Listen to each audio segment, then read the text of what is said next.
ఈ శారీ చూసారా, ప్యూర్ కంచి పట్టు అండి, చాలా రిచ్గా ఉంది. ఒకసారి చూద్దాం.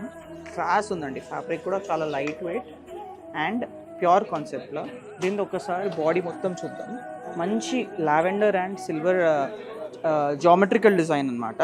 బాడీ అంతా ఇలా లైట్ వెయిట్గా ఎంత క్లాస్గా ఉంది చూడండి. బ్యూటిఫుల్ కంచి టిష్యూ అండి. ఇప్పుడు దాంట్లో మీకు బ్లౌజ్ వచ్చేసి మంచి బార్డర్తో వచ్చేస్తుంది, కంచి బార్డర్ తోటి. అండ్ శారీ మొత్తం మీకు ఇలా వస్తుంది, రిచ్ పళ్ళు వస్తుంది. Beautiful colour combination. ఇదంతా గోల్డ్ అండ్ లావెండర్ థీమ్లో ఎంత బాగుంది చూడండి. ఇలాంటి మంచి మంచి కలెక్షన్స్ ఎన్నో ఉన్నాయి మన ఎస్వి శారీ హౌస్లో. డెఫినెట్గా విజిట్ చేయండి. హోల్సేల్లో కొంటే ఆ కిక్కే వేరండి. ఎంతో ఖర్చు పెడుతున్న పెళ్ళిళ్ళ కోసము శారీస్లో మాత్రం హోల్సేల్లో తీసుకోవాలని ఆలోచిస్తారు. మీకు అంతా హోల్సేల్లో దొరికిపోతుంది. Special Secunderabad GST building back సైడే ఉంది. ఆల్ ఓవర్ ఇండియా నుంచి వీవర్స్తో టైఅప్ అయ్యి మంచి మంచి హ్యాండ్లూమ్స్ వచ్చేసాము. ఎస్వి సిల్క్స్లో ఒక్కటికున్న హోల్సేల్ ధరకి.